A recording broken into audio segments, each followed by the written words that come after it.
పిలిచి, నేను నీకు 50,000 ఇచ్చే కదా, ఏవి ఎక్కడ ఉన్నాయంటే, అయ్యా నువ్వు చాలా మంచి పని వెళ్ళావయ్యా, నువ్వు 50,000 ఇస్తే ఆ 50,000 తోటి ఒక పండ్ల వ్యాపారం పెట్టుకొని ఇంకో 50,000 సంపాదించానయ్యా, మొత్తం ₹1,00,000 వచ్చినాయి. నా కుటుంబ ఖర్చులు పోను, నా కుటుంబ అవసరాలు పోను, ఆ వ్యాపారం వల్ల ₹1,00,000 వచ్చినాయి అయ్యా, ఇదిగో అయ్యా ₹1,00,000 అని చెప్పి చేతిలో పెట్టాడంటండి. దేవునికి స్తోత్రం కలుగునుగా. ఇప్పుడు ఒక చిన్న ప్రశ్న అండి, ఒకవేళ మనమైతే ఏం చేస్తాం? జవాబు వేసుకొని చెప్పండి. ఈ అమౌంట్ అతనికి ఇచ్చాడు, అయిపోయింది. రెండో వ్యక్తి దగ్గరికి వెళ్ళాడు.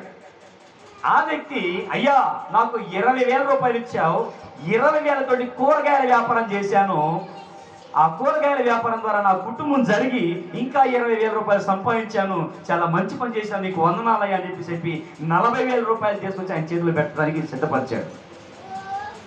దేవునికి మహిమ కలుగునుగా. సరే, అది ఎలా ఉంచాడు. ₹10,000 ఇచ్చిన వ్యక్తి దగ్గరికి వెళ్ళి అడిగాడు. అతను వచ్చి, అయ్యా నువ్వు విత్తనాన్ని కోసేవాడివి, చేయని పనిని అడిగేవాడివి, కాబట్టి నీ 10,000 భూమిలో దాచిపెట్టా, ఉండు ఎత్తా అని చెప్పేసి భూమిని తవ్వి ఆ డబ్బులు ₹10,000 తీస్తే అవి చెదులు పట్టిపోయాను. దేవుని స్తోత్రం కలుగునుగా. నువ్వు ఎలాంటి వాడో నాకు తెలుసు, ఏదో రోజు మళ్ళీ అడుగుతావు నాకు తెలుసు, ఇది నీ 10,000 భూమిలో దాచిపెట్టా అని చెప్పేసి ఆ భూమిని దవ్వితే అవి చెదులు పట్టిపోయినాయి అంట 10,000. దేవునికి మహిమ కలుగునుగా. ఇప్పుడు దేవుడు మొదటి వ్యక్తిని పిలిచి, ఫలా నమ్మకమైన మంచి దాసుడా, ఈ కొంచెం నువ్వు నమ్మకంగా ఉన్నావు కాబట్టి ఈ ₹1,00,000 నువ్వే ఉంచుకో అన్నానండి. చప్పట్లు కొడతారు గట్టిగా, హల్లెలూయా. నమ్మకత్వం అంటే అది, నమ్మకత్వానికి కలిగే దీవెనది. అతని మనసు ఎలాంటిదో చూశాడు అక్కడ.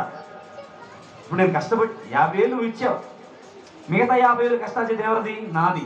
కాబట్టి నా కష్టం నేను ఉంచుకున్నా, నీ డబ్బు నువ్వు తీసుకున్నా అనే మనసు వస్తుందేమో అనుకున్నాడు.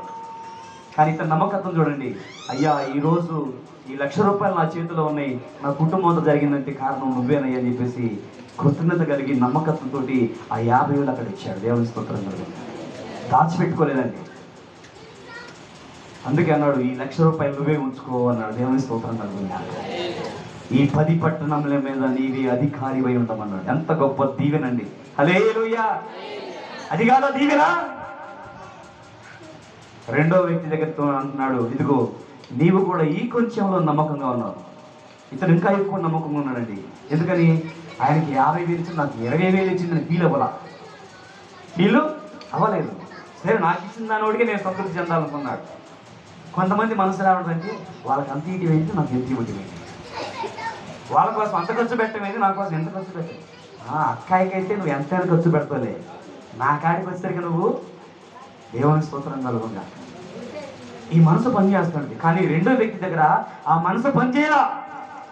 దేవుడు నన్ను నమ్మి నాకు 20,000 ఇచ్చాడు, 20,000కి నేను 40,000 సంపాదించా, ఇది దేవునికే ఇవ్వాలని చెప్పేసి ఇచ్చేసాడండి. దేవుడు చేసుకున్నాడా? లేదు. ఇదిగో ఈ 40,000 నువ్వే ఉంచుకో అన్నాడు. దేవుని స్తోత్రం కలుగునుగా. ఇక తర్వాత మూడో వ్యక్తితో అన్నాడు, చెడ్డదోసుడా. ఏ దాసుడు అంటండి? చెడ్డదోసుడా. నేను విత్తని దానిని కోరివాడని నీకు ఎవరు చెప్పారు? ఒకవేళ నీ మనసుకు అలా అనిపిస్తే నా 10,000 వడ్డీకి ఇస్తే ఎంత వచ్చేది? సంవత్సరానికి 1,200 వడ్డీ వచ్చేది. 2 సంవత్సరాలకి 2,400 వచ్చేది కట్టు. ఈ వడ్డీ కూడా నాకు ఇప్పుడు దేవుని స్తోత్రం కలుగునుగా అని చెప్పేసి బంట్రోతని పిలిచి వీడిని తీసుకెళ్ళి ఇల్లుపడి చీకట్లో పడవేయండి, అక్కడ ఏడుపును పండ్లు కొరుకుట ఉండును. దేవుని స్తోత్రం కలుగునుగా. ఎందుకంటే తనకిచ్చిన ఆ కొద్ది దాంట్లో నమ్మకంగా ఉండలేకపోయాడు, నమ్మకత్వాన్ని కోల్పోయాడు. దేవుడు తనకిచ్చిన దీవెన అనే ఆ 10,000 చేర్చుకున్నాడు. దేవుడు ఆ 10,000 తీసి మొదటి వాడికి ఇచ్చాడు. దేవుని స్తోత్రం కలుగునుగా.